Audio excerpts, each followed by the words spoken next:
Dans un monde où les tensions géopolitiques évoluent comme les marées imprévisibles, le conflit en Ukraine continue de capter l'attention mondiale. Aujourd'hui, nous plongeons dans les développements en cours sur le front ukrainien, où l'armée russe progresse par petites étapes.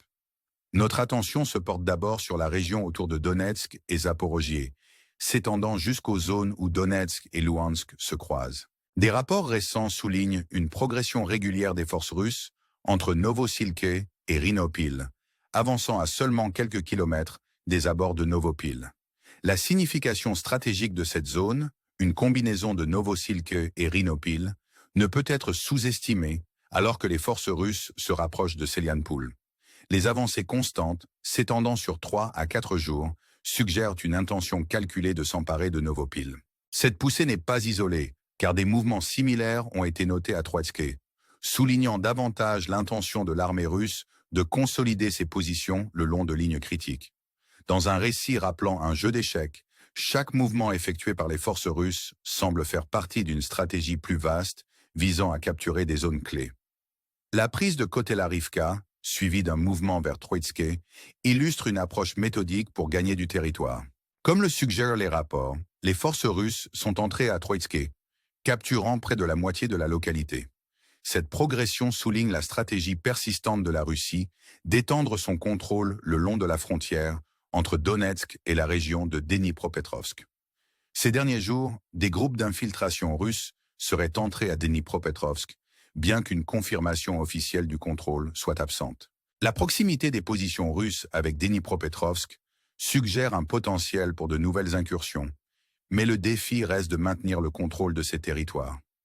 L'espace vaste entre Kotelarivka et New-Pavlivka présente un défi logistique, compliquant les efforts pour consolider les positions dans ce terrain ouvert. Cependant, l'attention russe semble se concentrer sur la capture de Troitske, Orlivka et Bogdanivka, avec l'objectif d'établir des positions à la frontière entre Donetsk et Dnipropetrovsk.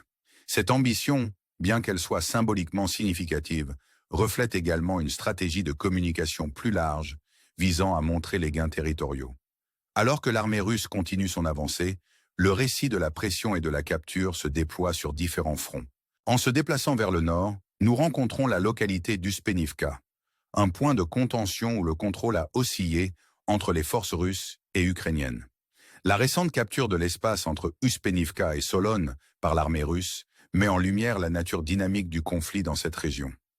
Plus au nord-est, les forces russes avancent dans la zone au sud de Kostiantinivka, progressant à partir de différentes directions. La prise de Novo-Olenivka a ouvert de nouvelles voies d'avancement, permettant aux forces russes d'étendre leur contrôle et de faire pression sur les positions défensives ukrainiennes. La chute potentielle d'Alexandropol souligne l'importance stratégique de ces manœuvres, car le contrôle de cette localité pourrait ouvrir de nouveaux fronts pour l'avancée russe. Alors que les forces russes continuent de se diriger vers des positions clés, le potentiel pour un conflit élargi plane. L'armée ukrainienne parviendra-t-elle à tenir sa position, ou les avancées russes vont-elles reconfigurer la carte de cette région en proie au combat? En explorant ces développements, n'oubliez pas d'aimer et de vous abonner pour plus de mises à jour sur cette histoire en cours. Restez à l'écoute pour la prochaine partie. Alors que nous nous enfonçons plus profondément dans le récit du conflit, la situation dans l'est de l'Ukraine demeure précaire. La stratégie de l'armée russe d'encerclement et de pression sur les positions ukrainiennes devient de plus en plus évidente. Dans des zones comme Pokrovsk, près de la localité d'Uspenivka, le contrôle qui oscillait entre les deux camps a maintenant basculé en faveur des Russes, alors qu'ils capturent une zone grise auparavant contestée. Ce mouvement, bien que mineur à une échelle plus large, signale une poussée constante des forces russes pour consolider leur emprise sur des points stratégiques. En déplaçant notre attention vers le nord-est, l'armée russe continue son avancée multidirectionnelle au sud de Kostiantinivka, progressant au nord de Suwałki, au nord de Sinov et dans la zone autour de Tarasivka. La capture de Novo-Olenivka a permis aux forces russes de se déplacer le long de routes critiques, menaçant potentiellement les flancs de Kostiantinivka. Ce positionnement stratégique prépare le terrain pour de nouvelles avancées, avec l'objectif ultime d'encercler et de faire pression sur des localités clés telles que Sari-Issa-Mykola et Staromykolaïvka. Alexandropol, une ville de valeur stratégique, est récemment tombée ou est sur le point de tomber sous contrôle russe.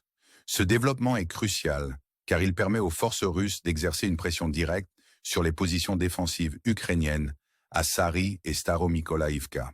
La capture d'Alexandropol pourrait ouvrir de nouvelles voies pour des avancées russes, menaçant les routes d'approvisionnement et forçant potentiellement des retraits ukrainiens. Cette tactique de flanquement et d'encerclement, employée par l'armée russe, cherche à exploiter les faiblesses de la défense ukrainienne.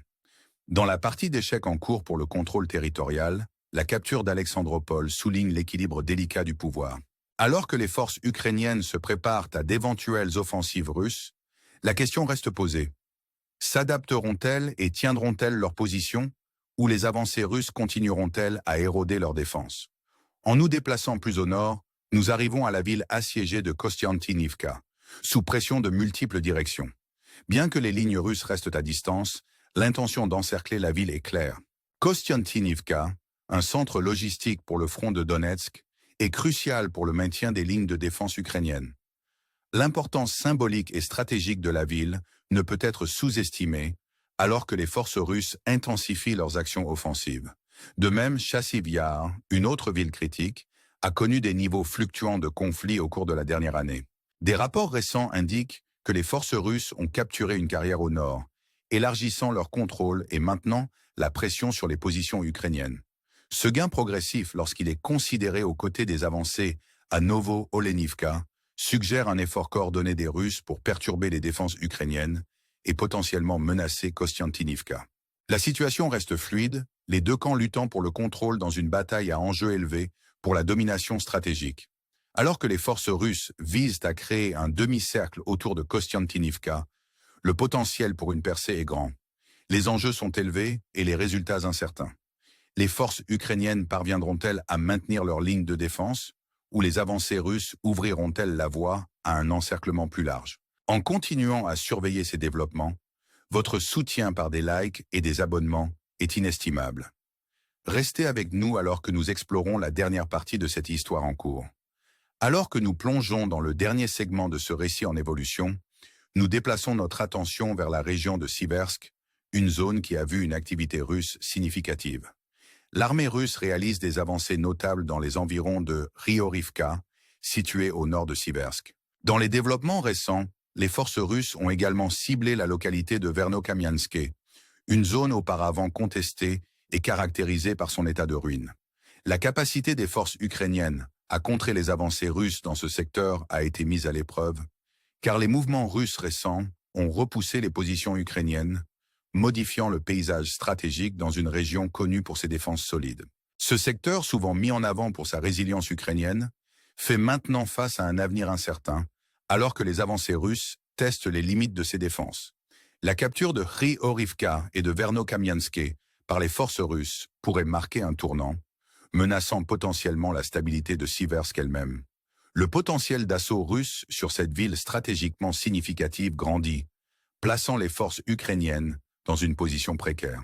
La question demeure de savoir si les défenses ukrainiennes, qui ont tenu bon par le passé, pourront résister à cette pression russe renouvelée. En tournant notre regard vers une autre zone critique, la localité de Nov, nous assistons à une offensive russe renouvelée. Après une période de consolidation et de regroupement, les forces russes ont repris leur avancée, capturant la zone boisée d'Ipobé. Ce progrès au-delà de Nov reflète un effort continu des forces russes pour étendre leur contrôle et maintenir l'élan de leurs offensives. Cependant, dans le contexte de ces manœuvres militaires, un récit diplomatique plus large se déroule. L'annonce par la Russie d'une trêve pour les commémorations du jour de la victoire introduit une pause potentielle dans les hostilités. Cette trêve proposée, rappelant des cessez-le-feu précédents, soulève des questions sur les intentions stratégiques qui la sous-tendent. Cette période de calme fournira-t-elle un répit pour les forces ukrainiennes, leur permettant de se regrouper et de fortifier leur position? Ou servira-t-elle de pause stratégique pour les forces russes afin de consolider leurs gains et de préparer de futures offensives? La dynamique de cette trêve, si elle est respectée, pourrait influencer la stabilité du front dans les jours à venir. Le paysage géopolitique est encore compliqué par les négociations en cours entre la Russie et les États-Unis. Des déclarations récentes de responsables américains, y compris le vice-président J. Evans, révèlent la complexité de ces négociations. Les exigences de la Russie, probablement centrées sur le contrôle territorial des 4 régions de Donetsk, Luhansk, Zaporizhia et Kherson, contrastent avec les propositions des États-Unis de geler la ligne de contact. Le jeu d'échecs diplomatique continue, les deux parties naviguant dans un paysage d'intérêts conflictuels et d'impératifs stratégiques. Alors que nous naviguons dans ces eaux tumultueuses, la résolution de ce conflit reste insaisissable. Les efforts diplomatiques parviendront-ils à combler le fossé, ou le conflit militaire continuera-t-il de dicter le cours des événements? L'histoire en cours de la lutte de l'Ukraine résonne au-delà de ses frontières, nous rappelant la complexité et les enjeux impliqués dans ce conflit.